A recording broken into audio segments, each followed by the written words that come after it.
What is up, ladies and gentlemen? It is your boy AyeeThatsAaron, and we're back again with another Naruto Ultimate Ninja Storm Connections video. And today we're going to be talking about everything you need to know about the game before its release, the mechanic differences, the characters, so on and so forth. And you know what I'm saying, I feel like it's been a while since we had a good update video, so that's what we're going to be talking about today. Don't forget to like, comment, and subscribe. If you guys enjoy this kind of content, please just let your boy Aaron know, because you know what I'm saying, your boy Aaron loves talking about this kind of stuff. Without further ado, let's get straight into the video, shall we?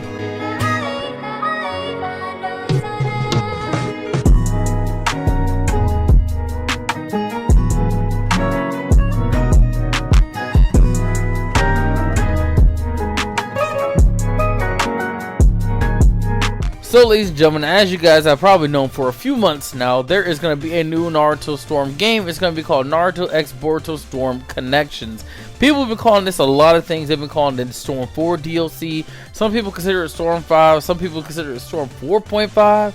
Me personally, I look at it as more as one of those in-between games like Storm 4.5. Because normally in the franchise, there's a main game followed by a quote-unquote filler game and so on and so forth. So in Storm 2, after Storm 2, we got Storm Generations. After Generations, we got Storm 3. After Storm 3, we got Revolution. After Revolution, we got Storm 4, and so on and so forth. And so honestly, I do consider this as a Storm 4.5, but I won't compare it to the other games because there's going to be a lot more that the game will offer, which I like about it. So now the marketing on the game has been very, very, very bad. We barely get any news about anything, but when we do get some news, it is some great things. For example, the first thing that we got to see was gameplay of Indra and Ashura at the end of the first official trailer, which was pretty cool because it's like, oh man, they weren't in Storm 4, so I'm kind of glad that they added them in there.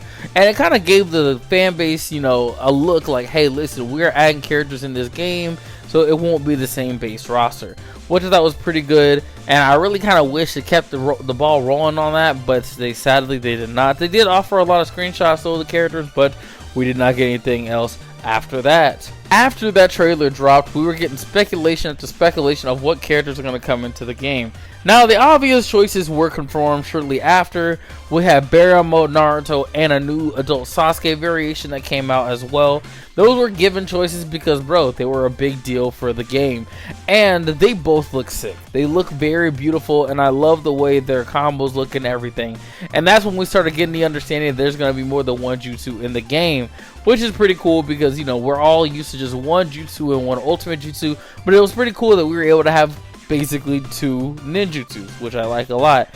And so that's what we were able to realize from that trailer right there. And now move to present day, where we received our newest gameplay trailer, and we were able to see my boy Kawaki, Boruto with the Karma Seal, a little bit more of a look at Barrier Mode Naruto, and confirmation that my boy Jigen Otsutsuki will be in the game. And honestly, they all look great, and it really showcased how different these characters are. The combat, their combos, and their abilities. For example, you really get to see in Kawaki's gameplay the two jutsus that they were talking about that we all previously speculated, right? The Karma Absorption, and then we have his little red beam ability that he had going on, the Blast, which is a pretty cool addition as well. Which kind of makes me think though, but I'm gonna get to that later. But I still think it's pretty cool that they have that in the game. Now, they're going to be hitting a lot of main points for characters, but the question is who's not going to be included, right? I do think we're going to get ourselves a Boroshiki. Of course, that is a given. Akashi and Koji, a Delta, so on and so forth. These are characters that are going to be given for the story. But the question is, who are characters that we are not going to expect? That's what I'm very much excited to see whenever we go into Storm Connections, because so far we only got a confirmation of what, like 7 new characters. We don't really have that many new confirmations, and I'm kind of iffy on that. So hopefully we'll get some more confirmation. Next, I want to talk about the original story that was confirmed a few months ago. Basically, we had confirmation that the story mode for NarutoxBoruto Storm Connections will be an original story mode that includes my boy Boruto. Now, we have seen previous trailers show old boss battles from Storm 1 up until now, and I think what's going to end up happening is I think that we're probably going to play through all of that to be able to get characters, or it's just going to be an option in the game as something that we can do. I do think it would be kind of, you know, OD if we had to start all the way from Storm 1 to Storm 4 to get characters that we've, you know, basically been using for years, and the characters haven't had anything different about them. But, you know, I digress. That's going to be something we talk about differently.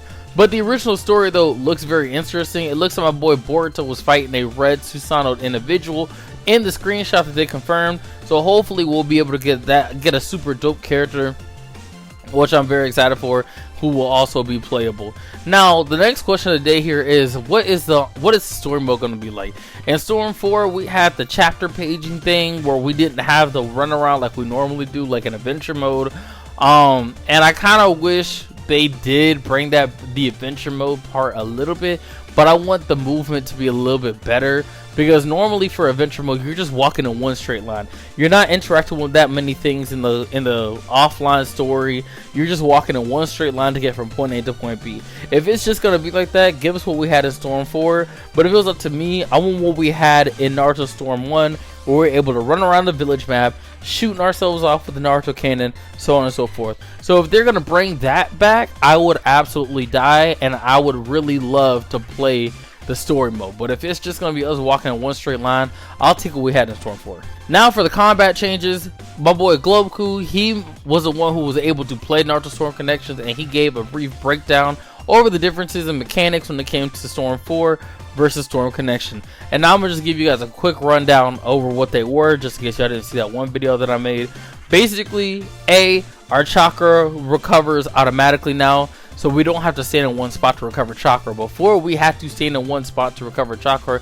Now we don't have to do that anymore. If we want to get our chakra back faster, we can, but our chakra recovers over time, which I think is pretty cool and interesting, so I like that a lot.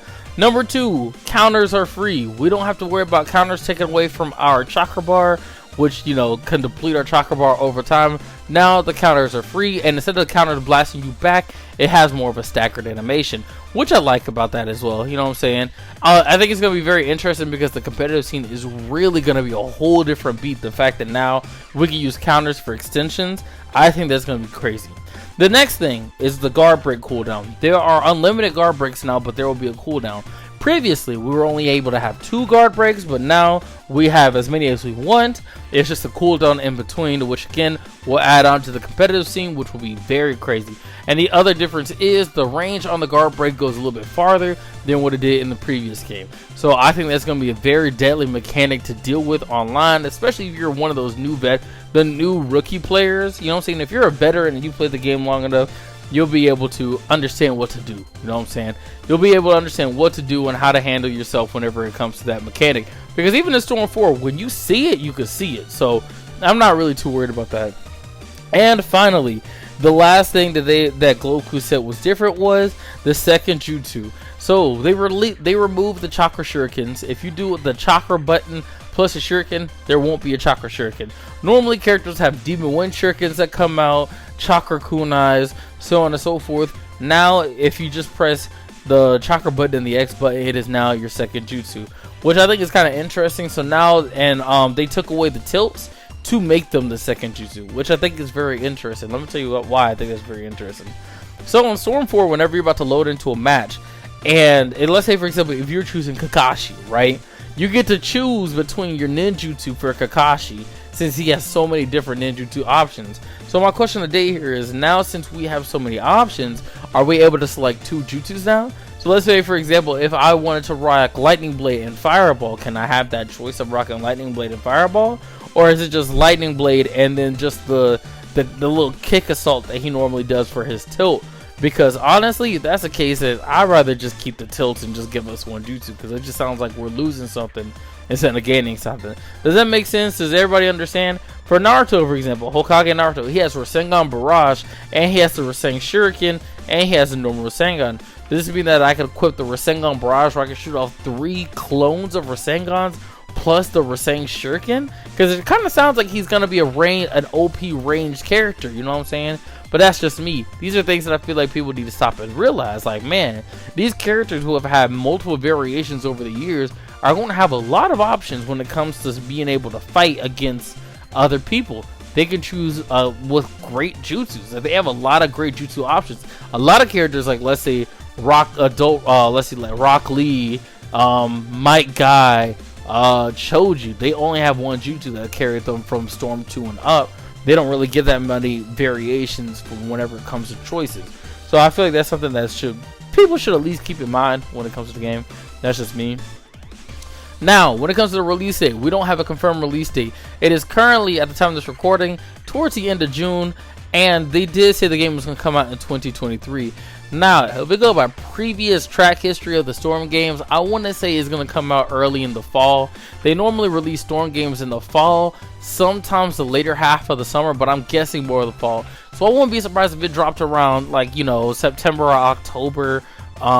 That's the only thing that makes the most sense to me whenever they talk about games and confirm a release date for the same year. So I think it's going to be around the fall, ladies and gentlemen. So, ladies and gentlemen, what do you guys think about Storm Connection so far? Do you guys like all the information that you have been given? Do you guys think it's good? Do you guys think it's bad? Please just let your boy Aaron know, because I'm kind of, you know what I'm saying, I don't think the game's going to be bad. I think it's going to be interesting to see how it works. So, ladies and gentlemen, let me hear your thoughts in the comment section below. Don't forget to like, comment, and subscribe. If you guys enjoy this kind of content, please just let your boy Aaron know. And until next time, peace out.